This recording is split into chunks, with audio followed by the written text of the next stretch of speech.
This year we have our finalist Jamie's Mirror by Savannah Cook, Lure by Chuck McClellan, and The Collectors by Brian Pollock. I'm now going to turn things over to Jim Breckenridge to introduce you to our table read cast. Jim, the floor is yours.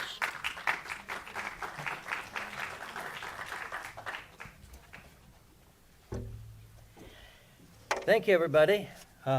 Welcome being here and joining our festival's first year being hosted by the County Theater. What a treat. This evening, we're going to hear scripts read from our 3 screenplay finalists and give you an inside look into a very valuable step in the development of any screenplay, the table read. A table read is one of the most important steps in pre-production process for any feature film, TV series, or stage production.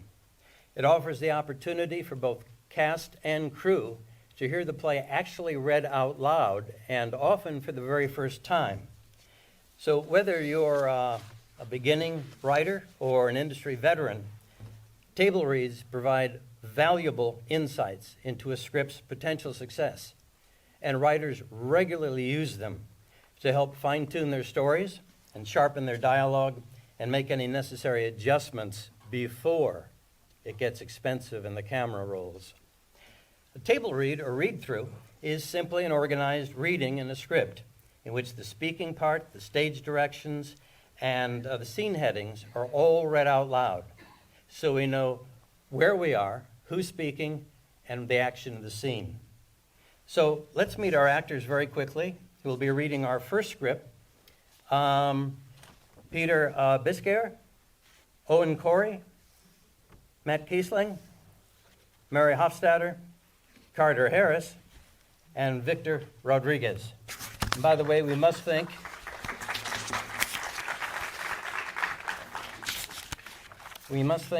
Ken Kaiser, producing director of the Bristol Riverside Theater, who was our casting director this year and actually helped make this read possible. My name is Jim Breckenridge, and I'll be also humbly joining in the reading. So without further ado, first up, Jamie's Mirror by Savannah Cook in our college narrative category. Interior, Debbie's room, night. A studio apartment that is dimly lit. There's a wooden table with one chair, a rickety bed, and peeling wallpaper. A floor-length mirror is nailed to the center of the wall. Debbie, off screen. You can't do this. I can't afford to live anywhere else. You know that. That's not my problem. Are you serious? You're out by tomorrow. A door slams, and Debbie, 28, tired eyes and waitress uniform, comes in and drops her bag on the floor and slumps into her chair. For a moment, she sits with her head in her hands. Interior, Jamie's room, night, on the other side of the mirror. Jamie's room and Debbie's room are connected by the floor-length mirror. Debbie's room can be seen through the glass. It is a view from Jamie's room. Debbie is still sitting with her head in her hands. A young boy's hand reaches up and presses against the glass. The room is dark, and the silhouettes of the 3 bunk beds can be seen in the background. Jamie, a young boy, 8, with innocent and curious eyes, has his hand on the glass. He looks longingly at the mirror and sees Debbie in it as if it were a TV screen. She is slumped in the same position. He holds a stuffed bunny in his hands and has a bruise on his cheek. Intercut, Jamie and Debbie's rooms. Debbie gets out of her chair, walks off, and then comes back a second later with a bottle of beer in her hand. She sits down. No, we can't outdoor. Use the microphone. Okay. Debbie looks at the full-length mirror as if she heard something, but only sees her own reflection. Multiple empty bottles now sit on the table, and Debbie leans over in her chair. Jamie sits still on the other side of the mirror and watches her. Debbie looks over a stack of bills on the table and slowly starts to cry. Jamie looks concerned. She's so sad. Debbie drunkenly rubs her eyes and looks around like she heard something. Tears run down her face. Jamie considers for a moment. Hi, Mommy. Debbie looks at the mirror and sees him sitting there and stumbles back a little, knocks over beer bottles. Shit! Oh my god! God!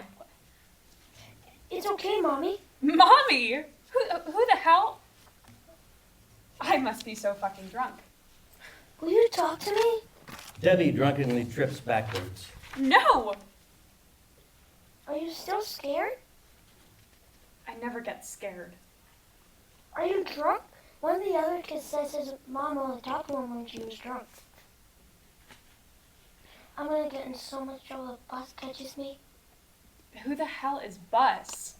The foster mom, she bought me and the other boys to take care of us. Other boys? There's 5 of us. They don't like me because I still have mom. You what?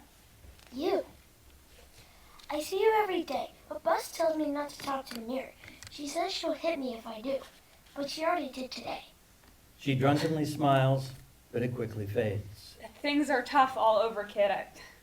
I guess I'm homeless tomorrow unless I want to sleep behind the bar at my shit job. Debbie takes a drink. Jamie looks at her innocently. You're homeless? That's exactly what Bus said you'd be like. Debbie stares forward. I don't think I like Bus. Me either. She also says you gave me away because I'm ugly. Getting drunk used to be fun. Now my guilt trips turn into little people that talk to me. I didn't want to give you up. I was too young. I didn't have any money. Your dad was a shithead. It's okay, Mommy. I'm not your mom. The quiet of the moment is broken. You're not real. I'm homeless and going fucking insane, and for some reason my mind said now would be a good time to think about the mistake that took my whole life and beat it to shit. But you are my mom. I have your picture right here. It's all you left me. Jamie reaches beside him, holds up a picture of both of them, and Jamie is a newborn. There's fear in his eyes. I know that's all I left him. Would you just shut up? Mommy, it's okay. I'm still here. Oh my god. You can come get me. Everything freezes. Debbie stares, dumbfounded. What? Jamie looks at her with pleading eyes. You know I'm still here. You can come get me. Debbie breaks and stands up. I know you're still out there. I know this is the shit life you have, but this is the shit life that I have. You want to come live in this? Mommy, please. I'm not your mother. I'm not anyone's mother. I gave you up. I gave everything up. I've been here for 6 years. I'm homeless. I gave birth when I was just a kid, and I have nothing to show for it.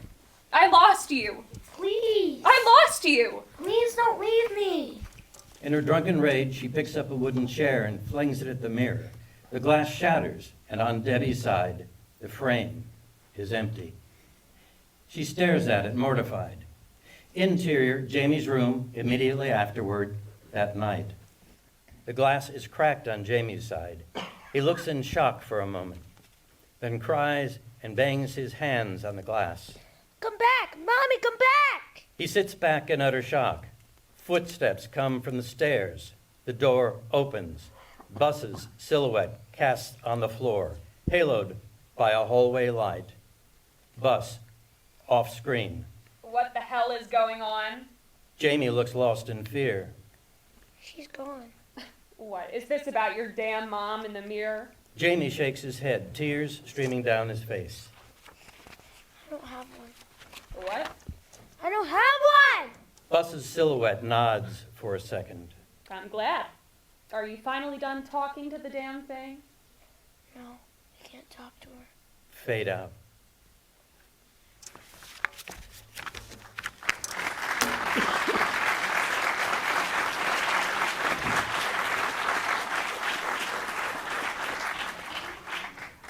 So Carter, you're welcome to leave us at this point. Carter has another appointment, probably doing another reading. I have an audition.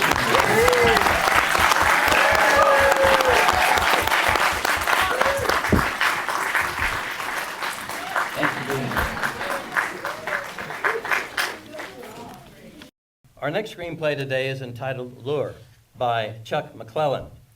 He's also in our emerging narrative category, so let's take a listen and enjoy Chuck's screenplay, Lure. Fade in. Exterior, suburban neighborhood, day. Sultry, humid air hangs over the backyards of nicely appointed middle-class homes, some with in-ground pools. A clattering noise is heard from inside one of the garages, as if someone is rooting around for something. Interior, garage, continuous. Inside his disheveled garage, Ted, 30, roots through boxes, bushel baskets, and lawn equipment. Dressed in a tank top and cutoffs, he stops and wipes his sweaty forehead. Where the hell did I put all that crap? Geez, guess I'll have to go all the way to the hardware store to buy a new one. Ah, there you are. He goes to the corner, pushes away some empty boxes, and picks up a Japanese beetle trap, an attached disposable plastic bag, and a metal stake. Whoa, gonna be another scorcher. Exterior, backyard, continuous. As Ted walks down the hilly backyard, he watches the beetles swarm overhead, gliding through a sea of humidity. Enjoy yourselves, guys. You're getting yours soon enough. As he reaches the bottom of the hill, he sees his next-door neighbor, Vince, also 30, attaching his own trap and plastic bag to a stake in the ground. Vince also wears shorts, but unlike Ted, who is kept in fairly good shape, his tank top barely covers his beer belly. Dripping with sweat, Vince looks up and sees Ted carrying his equipment. So I see Gail's already giving you your weekend chores, buddy. Yeah, sure has.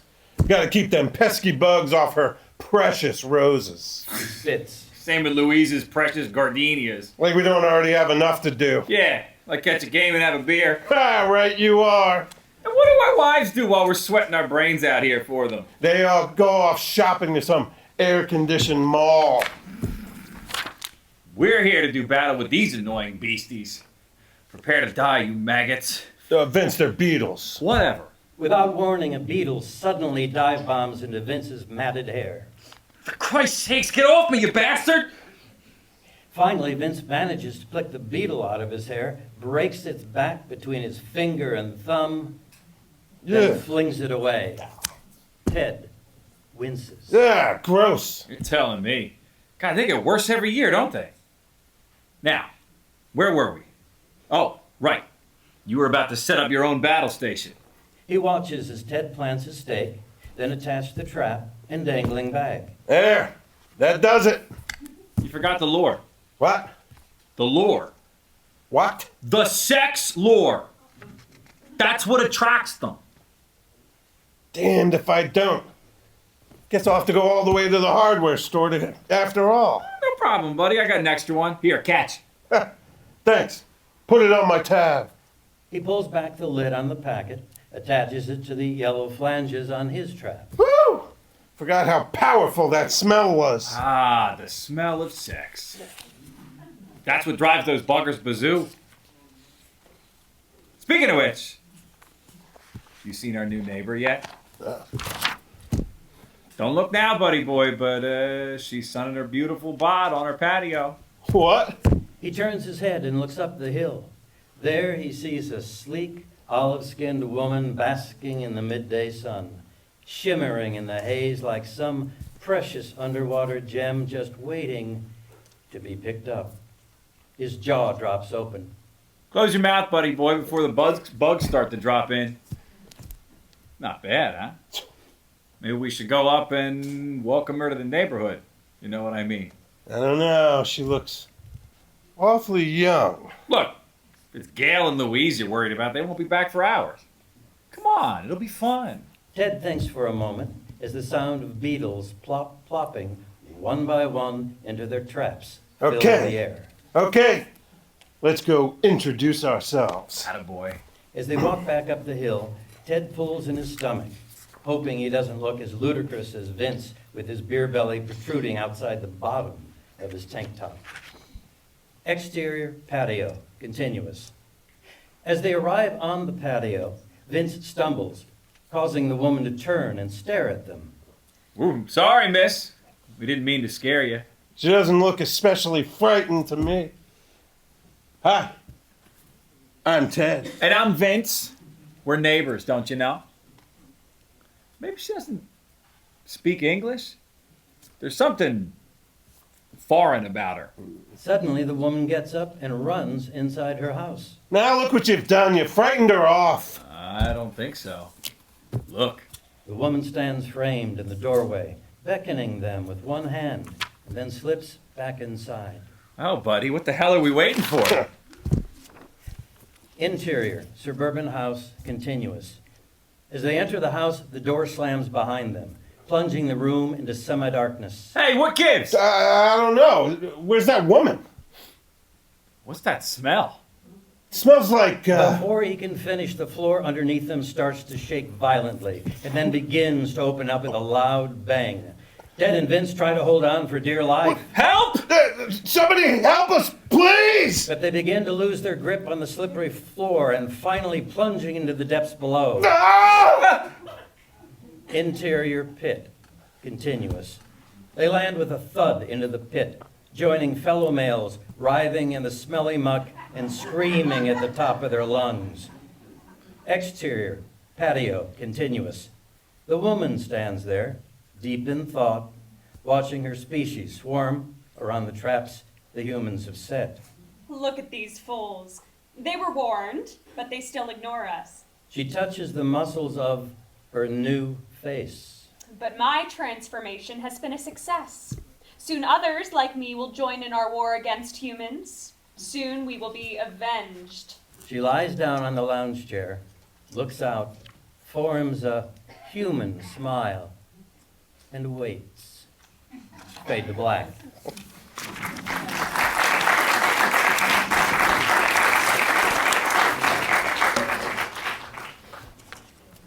This is The Collectors by Brian Pollock, who's in our emerging narrative category.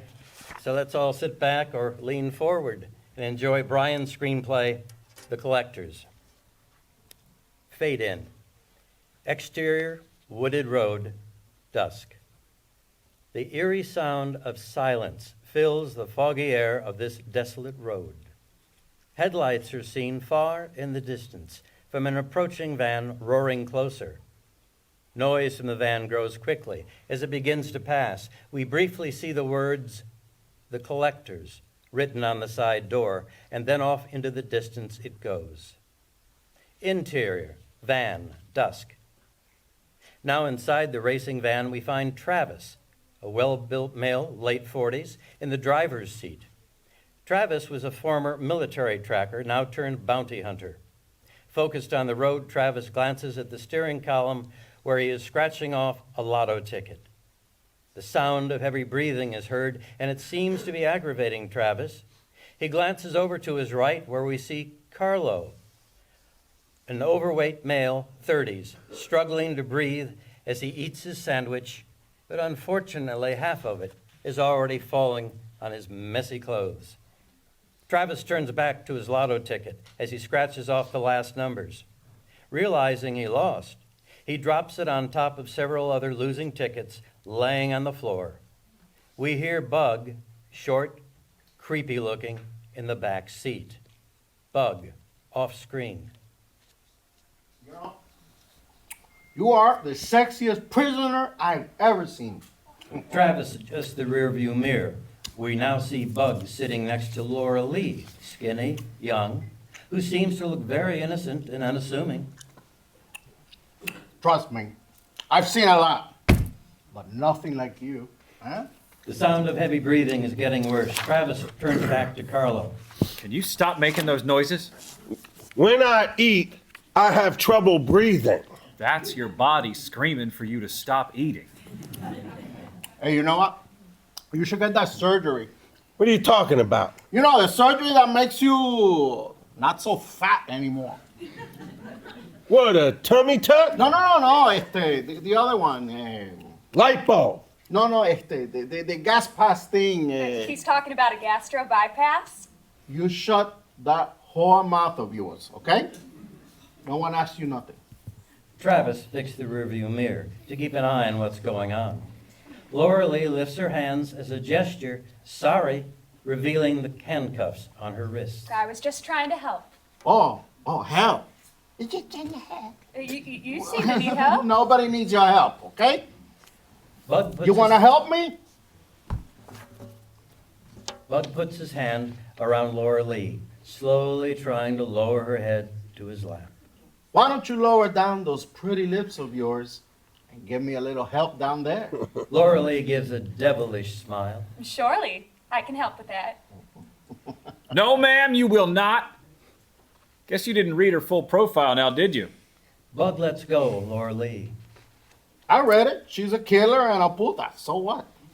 Yes, she is a killer and a whore. The so what part about is what you might want to learn about. Laura Lee escaped from death row. Yeah, I know. I ain't dumb. But do you know how? Flashback. Interior, jail hallway, night.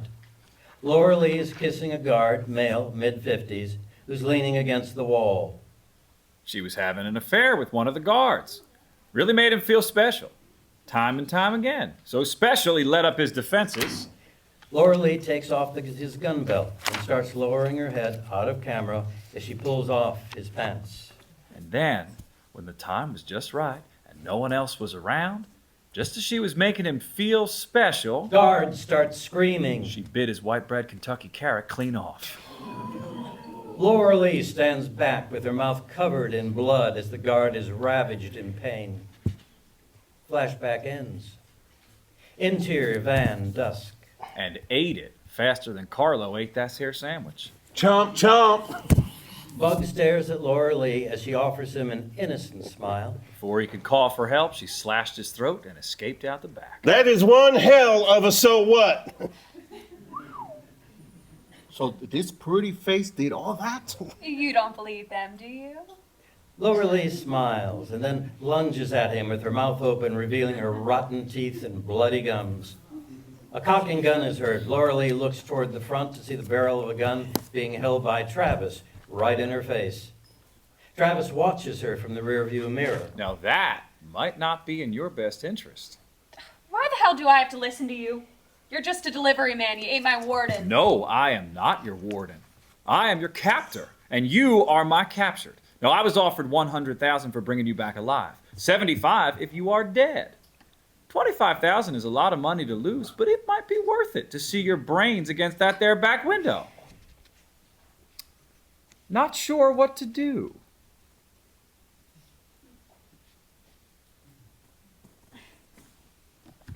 $100,000 it is. Travis pulls the gun back down. There's a moment of silence in the vehicle, and then Laura Lee lunges at Travis, putting her cuff chains around his neck.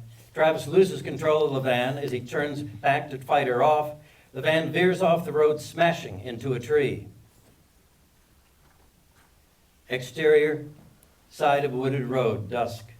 Steam pours out of the crushed hood as we see all four inside the van, crashed. Bloody and half conscious, Laura Lee opens the door and exits the now mangled vehicle. Bug attempts to grab her, but he's in too much pain. She slowly struggles to walk toward the woods as a gunshot goes off, strikes the tree next to her. She turns to see Travis laying in the dirt road, aiming a gun towards her. Bug and Carlo slowly exit the vehicle as Laura Lee makes it into the woods. Exterior, woods, dusk. The foggy woods cloak the escape path of Laura Lee as the three bounty hunters search the grounds. They're separated by a few trees. Travis runs up to Carlo. She can't be much more south. I saw a steep ridge. Grab Bug and push her that way. You got it. Carlo, breathing heavily, heads toward Bug. Seeing Bug in the distance, Carlo decides to stop and whistle to him. Hey, head back this way. Bug puts his hands up, not quite understanding. Suddenly, An unknown figure pulls Bug from behind a tree and he disappears into the dark with a final...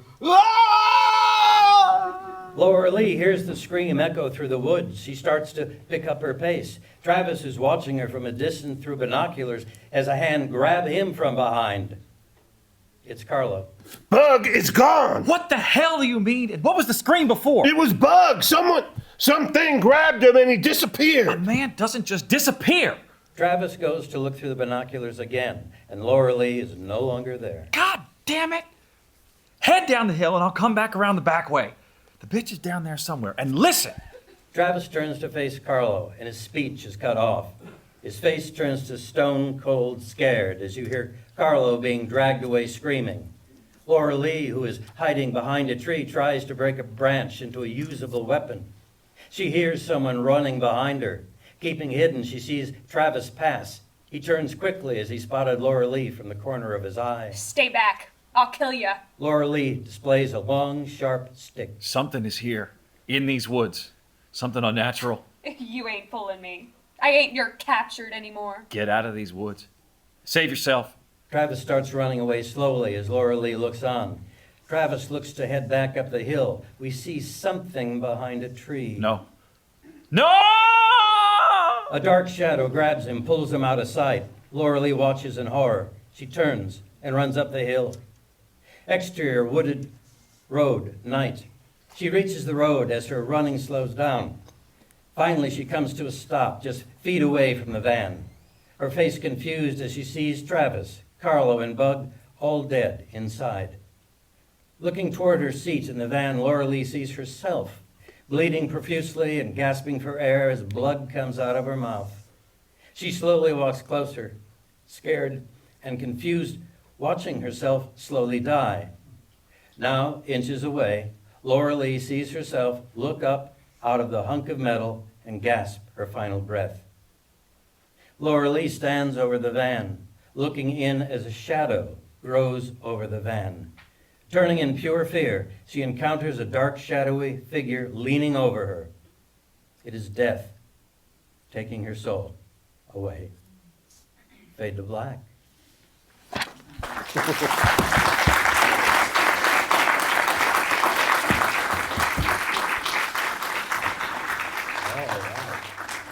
Well, thank you guys. That includes this year's table read, and we thank the cast.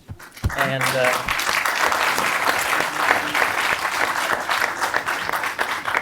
certainly all of you. It is always nice to have an audience. And a big thanks to our performers and our talented screenwriters, from whom all blessings flow. Once again, I'm Jim Breckenridge on behalf of the Play Crafters Group, and I'm here tonight to hand out the awards for our screenplay finalists. You have them? Oh, somewhere. And we actually have them. So without further ado, on behalf of this year's screenwriting judges, we now welcome into the winner's circle the finalist award for third place, a person who's no stranger to these proceedings. The screenplay takes place on a hot, sultry day as two neighbors try to rid their yards of Japanese beetles. And that ain't all. The title of the screenplay is Lure, so please give us a hand to our emerging artist winner, Chuck McClellan.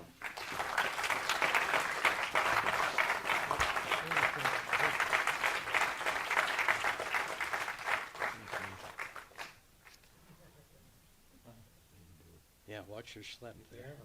It's the way down. Congratulations. Thank you very much. Thank you.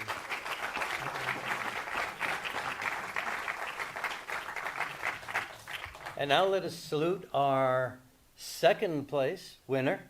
This screenplay concerned, but how many of you had a chance to look at the table read?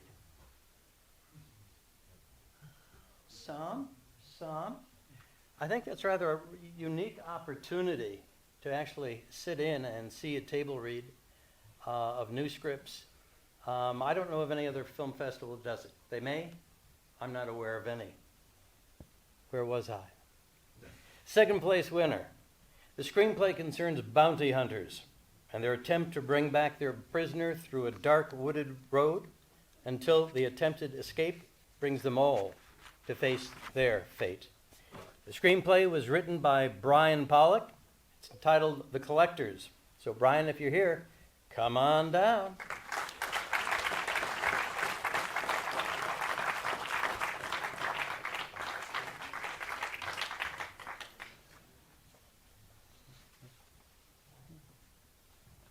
Congratulations. Thank you so much. Good work.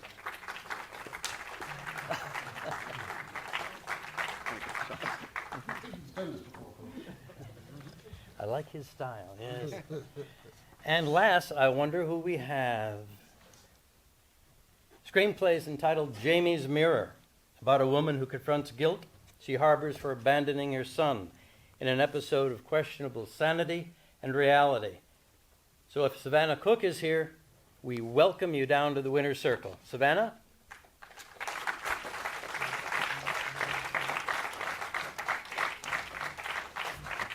Well, the award entitles her to 2 hours of private consultation to brainstorm and explore new ideas, past, present, or future, and a check in the amount of $300 to further encourage her in her writing. So many congrats to Savannah, who we will see gets awarded properly, our other screenwriters, and to all the winners this evening. Thank you for being a part of this year's festival.